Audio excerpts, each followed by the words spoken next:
Hi again, everyone, and welcome back to another episode of For the Love of Dogs. I'm Arthur E. Benjamin, founder of American Dog Rescue, and alongside is my rescue, Bandit. Farrah White's off today, so our first guests represent the beautiful Huskies of North Texas. Mary and James Bolton are with Texas Husky Rescue. Yes. And they're here to tell us more about their organization. Welcome to both of you. Thank you. And who do we have with you? So here today we have Chinook. He is a recent rescue. He's only been with our rescue about a week. And he was running loose outside Amarillo. For about 3 weeks he had a trap, like similar to a bear trap, stuck to his paw. People alerted animal control to try to help save him. They searched, they tried to find him and catch him for about 3 weeks and were finally successful. He is a husky. And they got him to a vet to try to see if they could save his leg, but unfortunately there was just too much damage. And so he had his leg removed, but he doesn't seem to miss it too much, and he is happy and thriving in a foster home now. You know, dogs are amazing in terms of their adaptability and their ability to deal with hardship, far better than we do. He's a perfect example of that. We were playing with him before the show, and in a few weeks he's learned to rebalance, and he's walking around like I never had one. He hardly knows. It's really great. Is he available for adoption? Yes, he will be available for adoption. He still has a few more milestones ahead of him. He is heartworm positive, so we will get him through his therapy and get him treated for heartworms, and in a couple months he'll be healthy and ready to go. So if you fell in love already, just hang on for a couple of months and put your name in on the website so that they know that you're interested. Do you get a lot of puppies? Seasonally, we're coming into puppy season right now, so we have actually already had 3 puppies available for adoption this year. And, you know, we'll probably see more as pregnant mamas end up in shelters and they have their litters. Do you handle husky mixes as well, or just purebred huskies? We have had quite a few husky mixes as well. Obviously, we try to save as many purebreds as we can because there are so many out there in shelters. Why are there so many in North Texas? I mean, they're a cold weather dog for the most part. We're guessing a combination of backyard breeders and stray dogs. Huskies are major escape artists, so they get out, and sometimes if they're not spayed or neutered, they get pregnant. So it's a problem that obviously we're trying to help fix. So speaking of the cold weather and their ability to deal with the cold weather, how do they get on in the heat of Texas?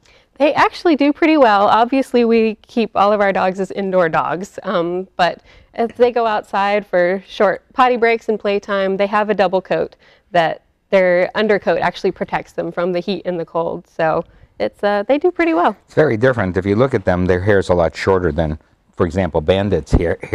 You know, his long hair, but he's a single strand hair, a single layer of hair. So he tends to really get cold and get frostbite, whereas they can stay outside in the freezing cold or the heat all the time. Yeah, we have one of ours that we adopted. He, during the summer, it'll be 110 outside, and he'll go out there and lay out in the sun and bask in the sun to warm himself up, and you basically have to drag him inside. So you adopt all over the South, not just in Texas, correct? Correct. Yes. Yeah. We've actually adopted out to, I want to say, over 30 states. So that's since 2009. How many dogs would you say that is? 780 is about how many we've rescued so far. Yep. We started out with wanting to do about 30 a year, and Sounds clearly like we've you're doing done about quite 200 a year. Yeah, it's just grown and grown. It keeps getting more and more. Right now we have about 60 or 70 in our program. Are you solely foster-based, or are you a shelter as well? About 80% of them are in foster homes. We have a boarding company that we work with that lets them run around as a daycare. So if we don't have a foster home available immediately, they can at least get some socialization, and the employees there work really well with them. So having that many dogs and being primarily foster-based, how many foster families are you dealing with? At any given time, probably between 40 and 50. Some of them are with us all the time, some come and go. Sometimes they're fostering more than one. In our case, we have 2 in our house right now. But, we base it off of how many they can handle. Any particular qualities to a good foster home for Husky?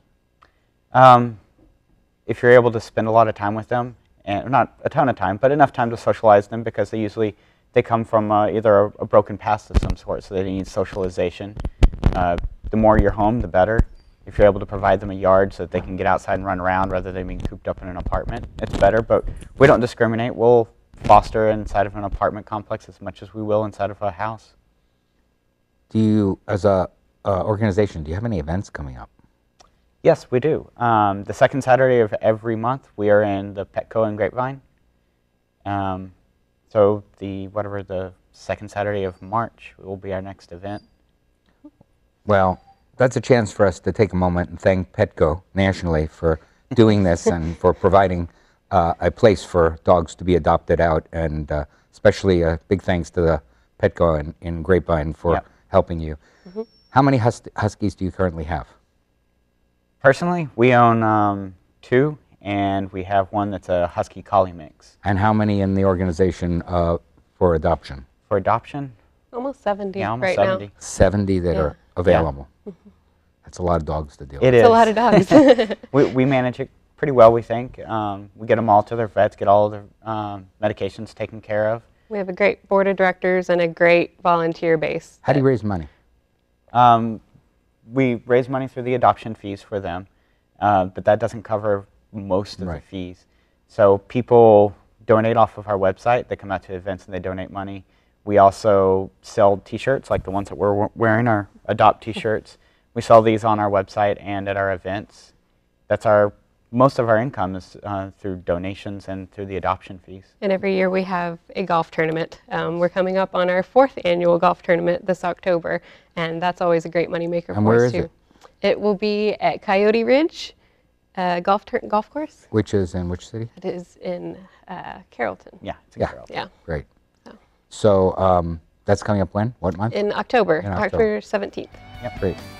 So we'll look for that. If you want to learn more about Texas Husky Rescue, visit them online at, amazingly, texashuskyrescue.org, or visit their Facebook page, Texas Husky Rescue. Later in the show, we're going to meet Lily, who is our rescue story of the week. But next up, how to take care of your dog with the upcoming Easter holiday season. Stay with us, and Bandit says, watch out for rabbits! Every year, families in North Texas unknowingly spend hundreds of thousands of dollars in support of neglect, abuse, and disease. When you buy a puppy from a parking lot or flea market, you could be supporting the cruelty of puppy mills that profit from dogs bred in abusive conditions.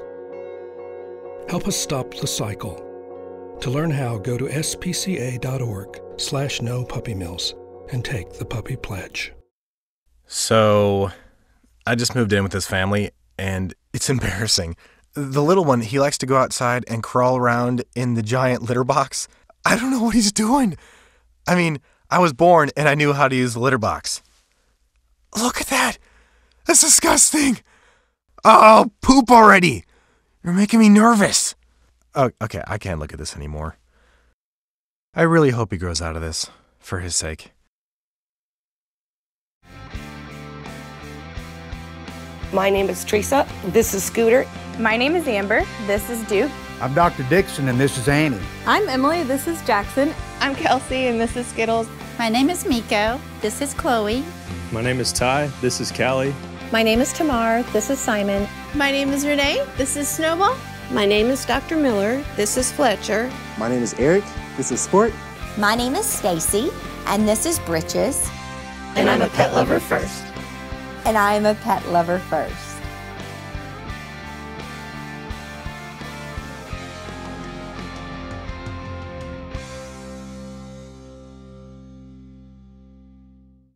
Know what? What? Since I got adopted, I've learned a lot about these humans. I know. I mean, check out these two. It's Flirt City over here. Yeah, I noticed that. It looks like my human is definitely into your human. Oh, look! I think she's getting his number. Nice. Your human's got some sweet moves. Takes after his dog. Oh, look, they're doing that thing where they put their arms around each other. She kicked up a leg. It's like in the movies. That's awesome. Looks like we're going to be hanging out a little bit more. Up, college is hard. Down, those books are heavy. My sport is football, but my passion is education. Right up here. So every year I take promising high schoolers on a college tour Lights there, darks there. to show them that higher education means a brighter future. My name is Nnamdi Asamoah. I don't just wear the shirt, I live it. Find out how you can live United for education. Give, advocate, volunteer. Go to liveunited.org. Do you wear this? Welcome back. With the start of spring not too far away, there are some new dangers for our dogs we need to be prepared for. Beth Bowers with Dallas Pet First Aid is back to address some potential holiday dangers. Welcome. Am. Thank you. Thanks for coming back. Absolutely. So the spring brings us challenges for our little beloved dogs. And it's coming up to the holidays, and we've got St. Patrick's Day coming and Easter coming. And can you talk about some of the things that people might or might not be aware are threats? Yeah, and I mean, there are always things that happen. You know, there's always a season, there's always a holiday, there's always something going on that we want to be prepared for. And so some of the things that are coming up would be St. Patrick's Day. Green beer. Green beer, yes. And one of the biggest things about St. Patrick's Day would be for anybody planning to go out to the parade. The parade's a really big deal here in Dallas on Greenville, and a lot of people want to bring their dogs with them, which is completely understandable. And they don't always think of the dangers that can happen while you're out at the parade. The parade's gotten really busy in the last few years. So there are things, one, the dogs may be extremely overwhelmed with the crowds, the floats, the noises, people drinking too much. And there's dangers that can happen, and it can really stress your dog out, and it's not always the safest place. Either they can freak out and run and slip out of their collar just out of fear, and then they end up in dangerous areas. And then there's, things like people dropping stuff on the street that your dog can get a hold of. If you're out with your friends, you may not be aware that they're even picking it up off the street. People giving their dogs alcohol, not a good idea. Even if it sounds fun at the time when you're drinking, it's really, really dangerous for your dogs. So, and then Easter would be the next big holiday coming up. And the problems with Easter can be chocolate toxicity, which we can talk a little bit more about, but people that hide eggs, that either the plastic eggs or real eggs, and then they forget where they hid them. And dogs find them. Dogs find them, absolutely. So that can be a really big problem, especially if you've got, even with the plastic eggs where you have the candy inside, the dogs can get a hold of the candy and the plastic egg. And I've known many a lab that will eat the entire egg just because it smells sweet. And then if you have real eggs that people still paint, if you're a family that still does that, and you hide the eggs, they can rot. And then the dogs find them maybe a week later, and so salmonella. Yeah, and so you have a lot of other problems that can happen with that.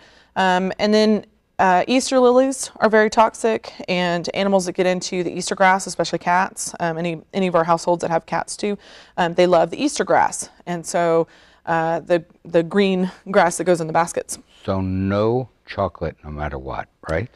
No chocolate. If your dogs do it's actually. It's not necessarily chocolate itself. It's actually the cocoa that is dangerous for dogs. Obviously, if you have a big dog and they get a hold of a small piece of chocolate, one piece, it may or may not harm them, but you never know. And so no chocolate. And the darker the chocolate, usually the more toxicity. Yes. The darker the chocolate, milk chocolate is the safer of the types of chocolates. It's not safe at all, but it causes much more problems if it's a darker chocolate, yes. So you want to stay away from all chocolate, all candy in general. Not even white chocolate. Not even white chocolate. Okay. But yeah, so candy in general. If you fear your dog's eaten chocolate or been poisoned by eating something that's poisonous, what do you do? call your veterinarian first, first and foremost. Sometimes if you have a really good relationship with your veterinarian, they may be able to give you a recommendation over the phone. If you have caught the chocolate or any candy, anytime they're poisoned, if you've caught it soon enough. But there's also things with rodents coming out. If people get a hold, or if animals get a hold of rat bait, snail bait, any of those toxins can be fatal to your pets, and chocolate can be too, if given in large amounts. So. And how long do you generally have to get to the vet and have your dog's stomach? How long will it stay in the stomach? Well, even if it's longer, generally it's about a 30-minute process of digestion. Even if it's longer than that, though, there are still things that can be done. So you need to act quickly. Obviously, the sooner you act, the less time the body has to absorb. Because and the easier it is to get it out. The easier it is to get it out. You sometimes they'll induce vomiting, and then sometimes that they will give a, even when they induce vomiting, they will give a activated charcoal, which will actually absorb the toxin in the system. But it's completely up to your veterinarian as to what needs to happen, depending on what the poisoning is. Like rat bait.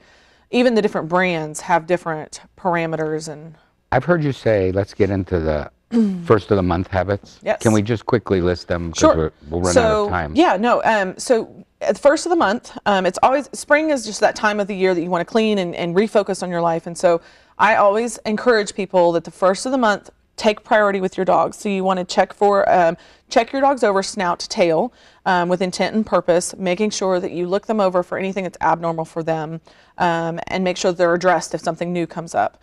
You also want to make sure that you prepare for anything coming up that holiday, that month.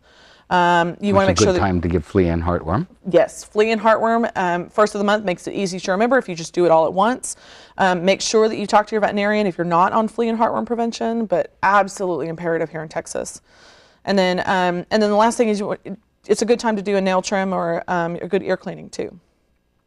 Well, that's really very useful information, and it's necessary because a lot of times dog will wind up with poison and you just don't know what to do and you forget. The easiest thing to do is call your vet. Yes. Well, you can always find out more about dog safety on Beth's website. Thanks for having it. Absolutely. DallasPetFirstAid.com. Still to come, meet our rescue story of the week. So Bandit says, and he's not getting up for this, stay with us. Hi, I'm Sheryl Crow, and I'm a musician and a mother, and this is Buttercup. She's also a mother, but not by choice. She's a survivor of a puppy mill. Buttercup spent her life in a dirty wooden hutch, forced to produce litter after litter. She never went to a veterinarian or a groomer. She never had a soft spot to rest or a kind touch. She existed this way in cruel isolation year after year. Puppy mills are mass production factories where mother dogs suffer their entire lives, producing nearly 100% of puppies sold in pet stores and on the internet. When these dogs are no longer able to produce, they are often destroyed. Buttercup's nightmare ended the day Animal Rescue Corps saved her life. She finally knows what it means to have a loving family. But for the millions of dogs suffering in the estimated 15,000 puppy mills across the United States, this nightmare continues. Animal Rescue Corps and I ask you to visit your local shelter or rescue when choosing your next animal companion. You will not only be saving a life, you will be helping put an end to this cruel industry. Please go to animalrescuecorps.org to learn more about ending puppy mills. Buttercup and I thank you.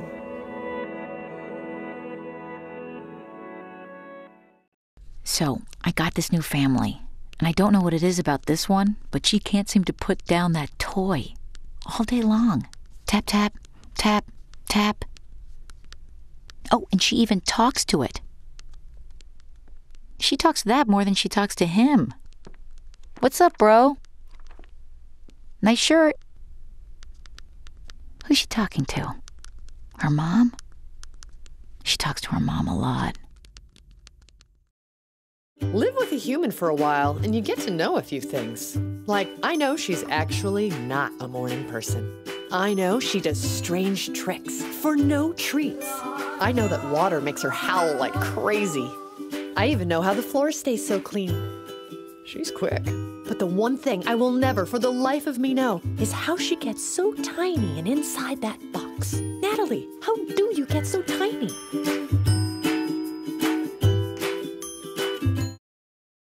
So, I'm kind of new here, but I've noticed a trend. My human does this funny thing where she goes around and gets all my toys, and then she hides them in that basket by the door. You know, but it's always the same basket, and it's always in the same place. And then she acts so surprised when I find them, but, you know, she's putting them in the same basket. Again. It's like, hello, that's where you put it last time. You were the worst at hide and go seek.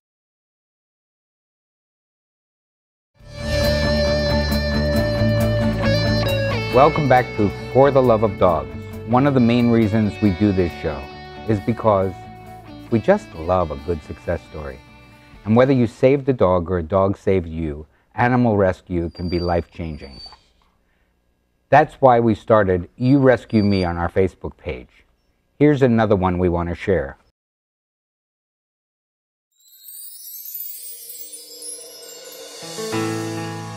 Well, hi there, I'm Tally Ho, and I want to tell you all about the girl I rescued. Her name was Lisa, and I guess I was only about 9 weeks old when we first met. But I tell you, she was about the saddest creature that I'd ever laid eyes on. But I just didn't know why. But I hear that she'd been through an awful lot right before we met. I'm not sure what it means, but I think she'd been through a divorce, had a lot of health problems, and worst of all, she says she had lost her best friend in the whole wide world, Rusty, after only 15 short years. Wow, you know, that makes me sad just thinking about it. Talk about feeling all alone in this world. Well, you know, right then and there I knew I just had to do something. So I tried my best to cheer her up, but it sure was a long road to even get her to smile again. But after many months of long walks, trying to teach her new tricks, and lots of what she calls puppy kisses, I am so happy to report that she is laughing again and can't wait to come home to greet me so I can take her out to play ball. Wow, what a difference. I am just so happy that I had the opportunity to rescue this girl.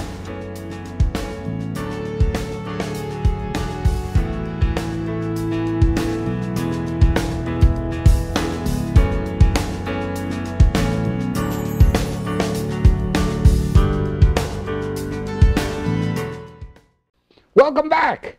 Today's rescue story of the week comes from Texas Husky Rescue. Lily is a husky who suffered from severe separation anxiety. She bounced around from foster home to foster home to foster home to foster home before meeting Richard and Christine. Richard, Christine, and Lily are here with us with Lily's story. So welcome, guys, and welcome, Lily, and tell us about Lily's background. Well, as you can hear, I think Lily would like to tell you. She's very vocal, but I'll go ahead and take over. Try for her. Yeah, I'll try. So basically, like you said, she wants to do it. She does. She wants to speak for herself. One thing about Huskies is that they're very vocal, so it's just something that we get used to. But anyway, so yeah, Lily came to us, and because we were trying to foster her in just a better situation than she was in, given the other dog in the household, that they weren't getting along. And each time that she got rehomed to a different foster, she would have an outbreak of her mange. She had like a demodectic mange, which is the non-contagious mange. And so really, when we got her, she had one outbreak with us, and we just decided that, you know, having another transition would be too much. And so we really just wanted her to have a forever home, and we decided that it would be with us. But she's a very expensive dog, so I figured she had to have a job. So after kind of realizing what a sort of, even though she doesn't seem like it right now, but she has a very stable personality. She's just interested in smelling and investigating right now, but she's actually a really stable dog, meaning that if she senses anxiety in people or other dogs, she really wants to go to that person and either calm them or try to snap them out of it. So she has like a mentorship quality about her. And so after just a few years, we decided, I decided to go ahead and give her a try with Delta, or not Delta Society, but Pet Partners now. And so she passed her exam, and she works with a couple of children now to help them with like anxiety or social skills or problem solving. So She does well with the kids. Oh, she does great with kids. Yeah. Well, she's very vocal, but very sweet. She's been very welcoming to Bandit and to me before the show, and she's, I think she'll settle down during the show. So why did you want her? You know, when we first got her, she was just, we were helping out the organization. And then as we got to know her, her personality came out. And it was kind of funny, we always joked that she had a smoker's bark, and it was a real deep bark. And then over time, it kind of softened, and she's just real sweet. And how long between the time you got her and you noticed that change? Probably a month. She started, you know, softening up, and then probably, I think we had her for about 3 or 4 months, and you could definitely see the transition. What does she mean to your family? She's definitely an integral part of our family. She's probably our pack leader in the family, and she and our other husky, Timber, love to play together. They're like best friends. As well as we have a third one too, and he's third one? Yes, we have he's a husky mix. So bigger or smaller? He's a little smaller, and he was kind of the pack leader at the time, but she kind of came over and said, I'm going to take charge. I think that's when things really calmed down, is when everybody decided that she was going to be the top dog, even though she was younger than Indy and she was a female. When everybody kind of realized that she was going to basically direct the household, I mean, within reason. I mean, we're still in charge, but when everybody kind of trusted her to take that leadership role is when she really became I guess just a stabilizing force, just a So she really came in and saved your family. She did. She definitely senses anxiety, and she tries to calm it. So whether you like it or not. It's a pleasure having her on the show and having you both on the show. And again, we run out of time so quickly. That's all the time we have. But thanks to Texas Husky Rescue for being our special guests. And if you want to learn more about For the Love of Dogs or American Dog Rescue, visit our website, americandogrescue.org, or follow us on Facebook, Twitter, or YouTube. For all of us here at For the Love of Dogs, thanks for watching, and see you next time.